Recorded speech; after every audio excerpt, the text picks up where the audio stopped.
Welcome back नाज़रीन। Break पे जाने से पहले हम बात कर रहे थे सिंधी कल्चर डे के हवाले से, इसी को कंटिन्यू रखेंगे जी वकार। ब्रेक पे जाने से पहले आपसे मैं बात कर रही थी सिंधी कल्चर डे के हवाले से, तो मैं आपसे जानना चाह रही थी कि सिर्फ सिंधी कल्चर डे ही मनाया जाता है, बाकी दिन क्यों नहीं मनाए जाते? अब देखें, मैंने आपसे अर्ज़ ये किया था कि इस तनाजुर में सन 2009 में एक तहज़ीक आमेज़ प्रोग्राम नशर हुआ था जिसकी वजह से सिंधी अवाम के जज्बात मजरू हुए थे। तो एक अलामती तौर पर इन्होंने दिन मनाया था, लेकिन अब ये रवायत बन गई थी। पीपल्स पार्टी के लोगों ने भी सिंधी कल्चर डे मनाया होगा? ज़ाहिर सी बात है, सिंध की नुमाइंदगी करती है तो वो तो मनाएंगे। नहीं, पहले तो ऐसा होता था ना, सिंधी कल्चर डे पर लोग चूड़ियाँ बांटते थे, अजरक की बांटते थे। इस दफ़ा ऐसा कुछ हुआ नहीं। नहीं, ये चूंकि जो दिन मनाया जाता है सिंधी अजरक डे, इसमें इस तरह के ताइफ एक दूसरे को तकसीम किए जाते हैं, मिठाइयाँ तकसीम होती हैं, सिंधी टोपियाँ एक दूसरे को ताइफ के तौर पर देते हैं। इस अजरक दफ़ा ऐसा कुछ खास दिखाई नहीं दिया। नहीं होता है, अंदरूनी सिंध पे बड़े पैमाने पर इस तरह अच्छा हुआ है ये। अच्छा, बात करूंगी पीपल्स पार्टी के हवाले से। पीपल्स पार्टी और एमकेएम के दरमियान इतने फासले क्यों हैं? क्यों दोनों बड़ी जमातें हैं और दोनों ही एक दूसरे को तनकीद का निशाना बना रही देखें, हैं? एमक्यूएम की जो जमात है उसकी मरकज़ इस्लामाबाद की जमात से जितनी नज़दीकी है, सिंध की पीपल्स पार्टी से इतनी नहीं है। उसकी बुनियादी वजह ये है, एमक्यूएम ये कहती है कि पीपल्स पार्टी सिंध के जो शहरी इलाके हैं उनको नज़रअंदाज कर रही है, जिसकी वजह से यहाँ पर मसाइल के अंबार लग गए हैं।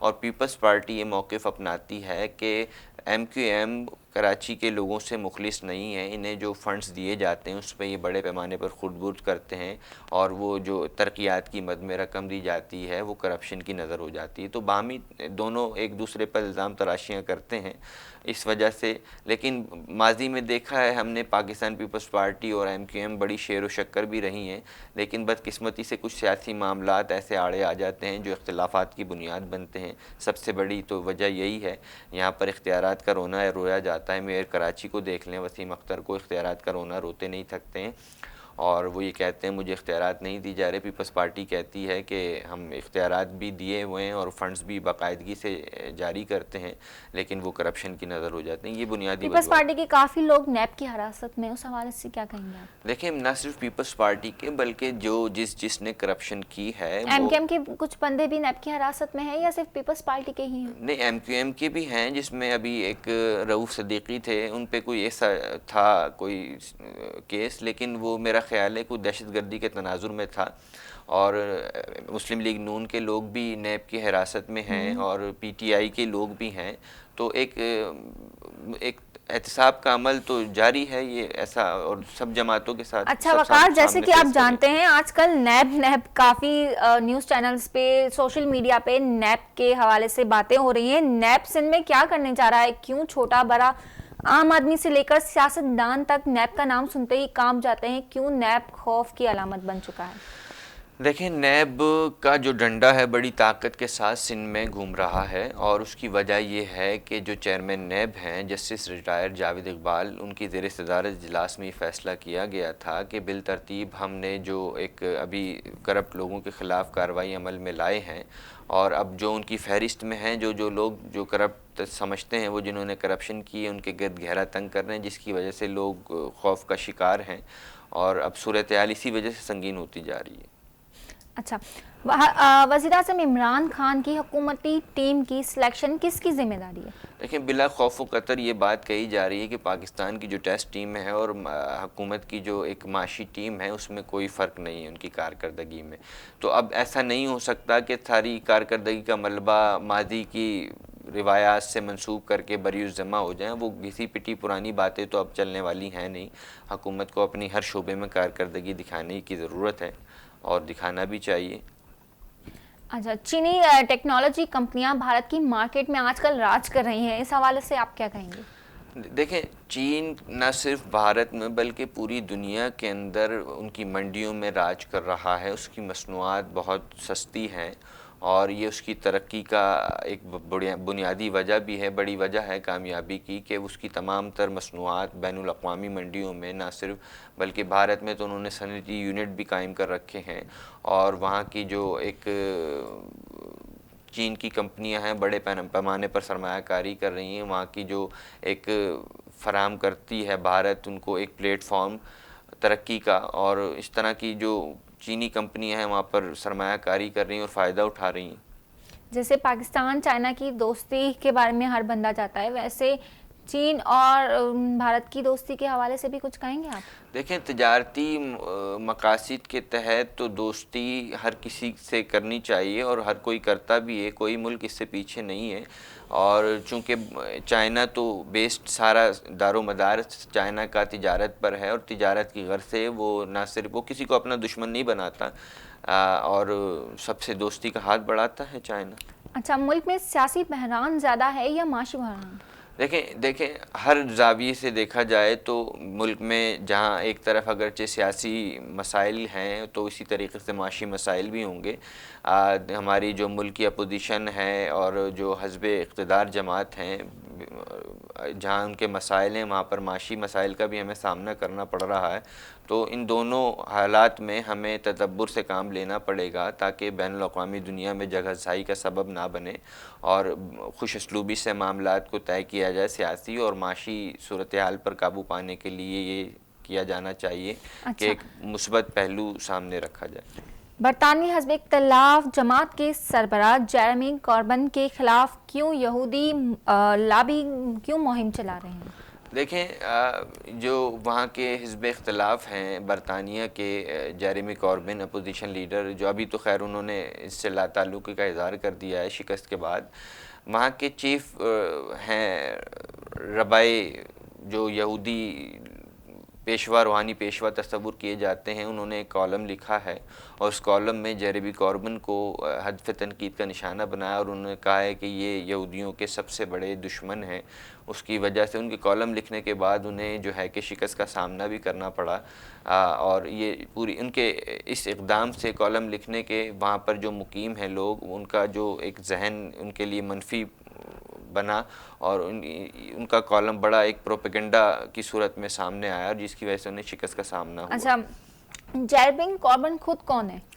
वो एक हैं तो ईसाई, लेकिन वो मुसलमान जो गज़ा में इसराइली बमबारी सपोर्ट करते हैं। नहीं, वो इंसानियत को सपोर्ट करते हैं। अच्छा। उनकी अच्छी बात ये है कि वो फ़लस्तीनियों की जद्दोजहद आज़ादी की हिमायत करते हैं और गज़ा पर जो इसराइली बमबारी है उसकी मजम्मत करते हैं और वो ख़िलाफ़ हैं। बरतानवी असला इसराइलियों को फ़राहम करने के भी ख़िलाफ़ रहे हैं और वो ये कहते हैं कि उनके मद्दे मुकाबिल जो थे बोरिस जॉनसन, वो वहाँ जो इसराइल के वज़ीर आज़म नेतन्याहू से बड़े अच्छे ताल्लुकात हैं उनके, बोरिस जॉनसन के जो वज़ीर आज़म है, लेकिन उसके बरख़िलाफ़ इनको अपना एक दुश्मन तस्वुर करते हैं बरतानिया में यहूदी लोग और उनके ख़िलाफ़ जो है कि मुहिम भी चलाई जाती है बाकायदा ताकि वो कामयाब ना हो सकें। और आपने देखा है कि मौजूदा इंतख़ाबात में जिस तरीके से शिकस्त का सामना करना पड़ा है उन्हें। अच्छा। ये किसी से ढकी छुपी बात नहीं। तो हम जेरेमी कॉर्बिन से कोई मकबूजा कश्मीर के हवाले से उम्मीद रख सकते हैं इंसानियत की? देखें, उन्होंने न सिर्फ वहाँ, मैं तो कहता हूँ कि पूरी दुनिया के अंदर जहाँ जहाँ जुल्म हो रहा है उन पर, उस पर उन्होंने आवाज़ बुलंद की है जेरेमी कॉर्बिन ने, जिसकी वजह से उन्हें तनकीद का निशाना भी बनाया जाता रहा है। उनके ख़िलाफ़ बाकायदा मुहिम भी चलाई गई है और उस मुहिम के नतीजे में उन्हें शिकस्त का सामना भी हुआ।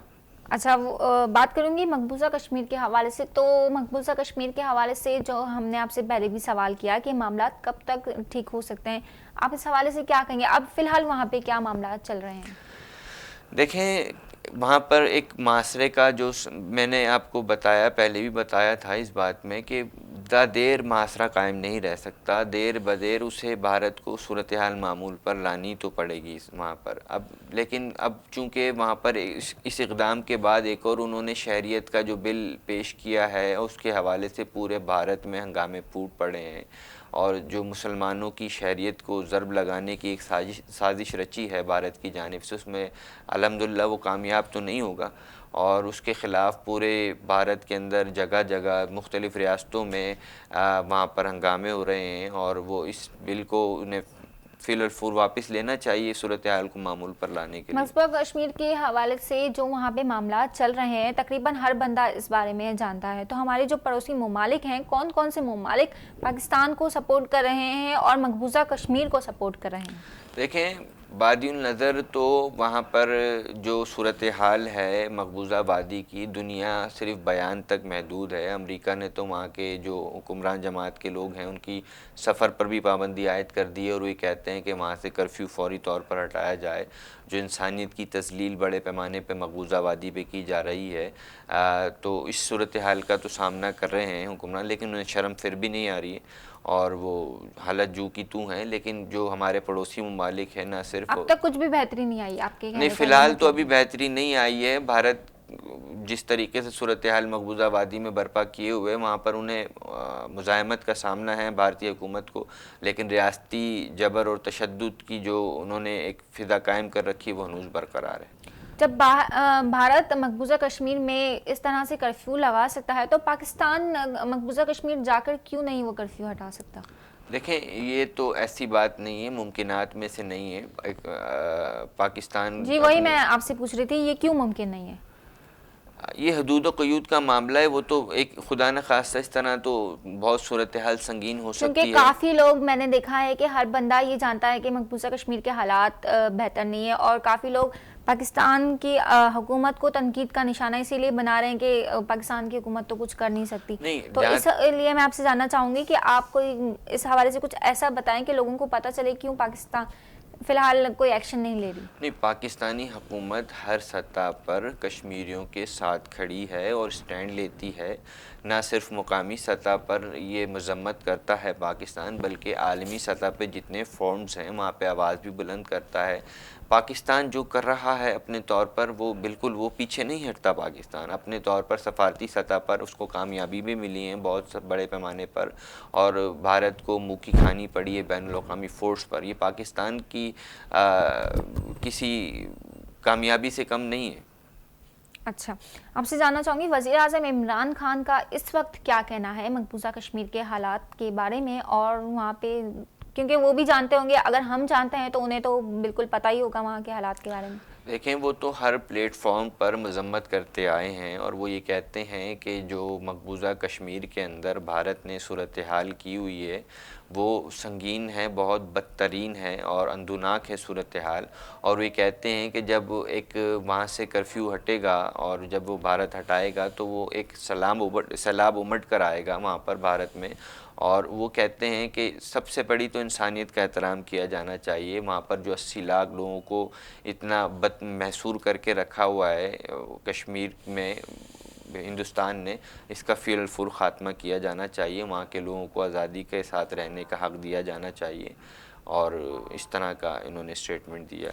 तो फिर इस मकबूजा कश्मीर के हवाले से वज़ीर आज़म इमरान खान को क्यों तनकीद का निशाना बनाया जा रहा है? नहीं, मेरा नहीं ख्याल उनको तनकीद का निशाना बनाया जा रहा है। जहाँ तक अभी अक़वाम मुत्तहिदा के इजलास में, सलामती कौंसिल के इजलास में वज़ीर आज़म ने सदा बुलंद की है कश्मीरी भाइयों के हक़ में, और यही प्लेटफॉर्म्स होते हैं। लेकिन काफ़ी लोगों का ये कहना है कि वज़ीर आज़म इमरान खान जो हैं वो सिर्फ बातें ही करते हैं, वो कर कुछ नहीं रहे।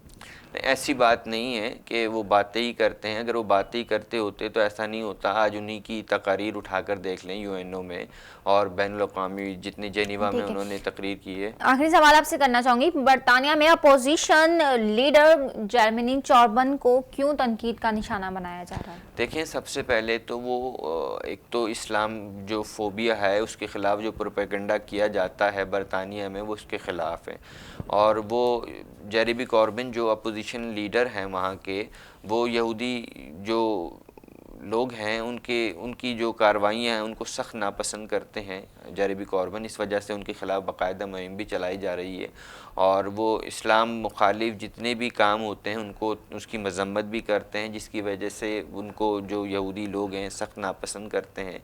लेकिन वो हकीकी मायने मेरी नज़र में इंसानियत के लंबरदार हैं। वो तमाम मज़ाहिब का एहतराम करने की तरफ जो है कि तरग़ीब देते हैं और बैनुल-अक़वामी दुनिया में इज़राइल में है या फ़लस्तीन में है या हमास में जिस तरीके से जो कार्रवाइयाँ होती हैं वो बड़े पैमाने पर उसकी मज़म्मत करते हैं और आवाज़ बुलंद करते हैं मुसलमानों के हकूक़ के लिए।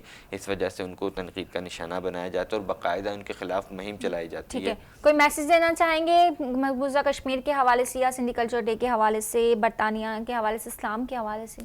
देखें, मकबूजा वादी के अंदर जहाँ जितनी बदतरीन सूरत हाल है, सबसे पहले भारत को चाहिए कि वहाँ पर कर्फ्यू का ख़ात्मा करे, और जिस तरीके से सिंध में सिंधी टोपी अजरक डे मनाया जाता है, ये सिलसिला जारी और सारी रहना चाहिए, सकाफत का हिस्सा है। जी वकार, बहुत शुक्रिया, आज आपने हमें ज्वाइन किया, अपना कीमती वक्त हमें दिया।